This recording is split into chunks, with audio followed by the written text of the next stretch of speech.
Have you ever been in a painful conversation? Not one where someone is physically hurting you, that would just be terrible, but one where it's like pulling teeth to get someone to open up and continue the conversation. You ask a question, they answer it, and then stop talking. You try to keep the conversation going, and they're just silent. And those silences can be awkward. Anyway, today I'm going to show you a quick method that gives you endless possibilities of things to talk about with someone, even if you feel like you are carrying the entire conversation. You want to know how to do it? I will tell you in just a second. Hi, I'm Brandon, co-founder of Life's Secret Sauce, and we teach motivated professionals how to fast-track their careers using the skills that we should have learned in school, like communication, storytelling, and body language, rather than learning how to play Foursquare. I mean, how many times have you gotten three buddies together since third grade and draw a big square on the ground and bounce a big red ball to each other? Tons of fun. Anyway, I'm not here to talk about things that we used to do in recess. I am here to talk about conversations. And this just happened to me the other day, so I figured that I would make a quick video about it. Anyway, this woman recently moved into our building, and while I was trying to be polite and make some small talk, she just wasn't keeping up with her end of the conversation. Hi, it's nice to meet you. Are you just moving in? Yep. Great. Where'd you move from? Texas. Okay, well, what made you pick this building to live in? The dog park. Have you spent time in Raleigh before? No. All right, well, I didn't set myself up perfectly at the beginning because I did ask some yes and no questions, and she just answered with yes and no. But most of the time, people will give you a little more information to go with to start a conversation. But I could tell that she was enjoying the conversation. She just didn't know what to say. She was kind of an awkward conversationalist. So I had to put on my conversation hat and start steering the conversation and get down to business. Now, if you've ever been in a conversation like that, you may have just, packed up and left or stood there awkwardly. But today, I'm going to give you a few tips so that the next time this happens to you, you'll be perfectly prepared and ready so that you can get the other person to open up. How do you do that? Well, you start by combining the bits of information that you've already gathered and then figure out how to create an open-ended question and statement that ties everything together in a conversational way.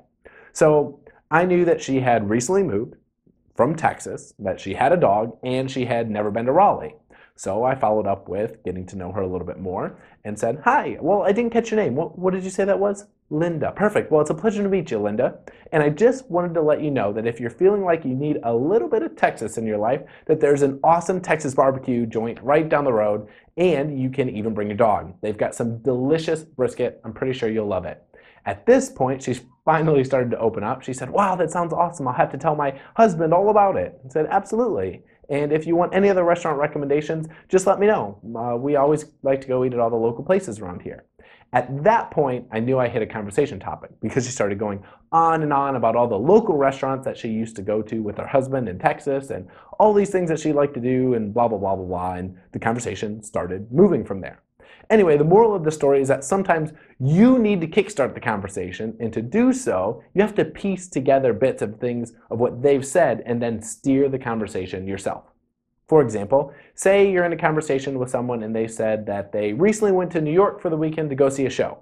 Well, you know that you can talk about New York shows, and different musicals and Broadway shows, New York food, bars, restaurants, traveling in general, airplane rides, that one time that you went to New York, anything at all that has to do with New York or shows or traveling, and you can start a conversation about any of those things.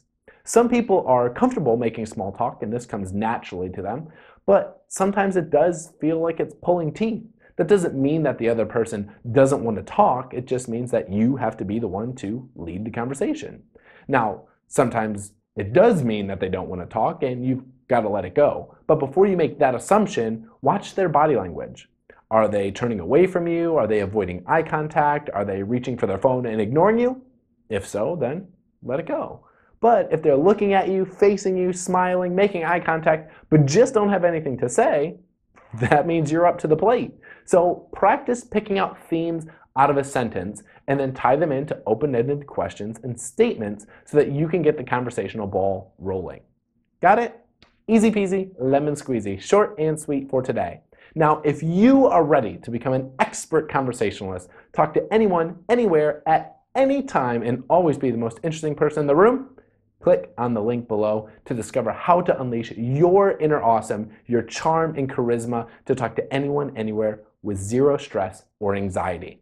And if you learned something new, please like, comment, and share this video. It only takes a second for you, but it literally means the world to us. And as always, I hope you enjoyed. Until next time, ciao for now.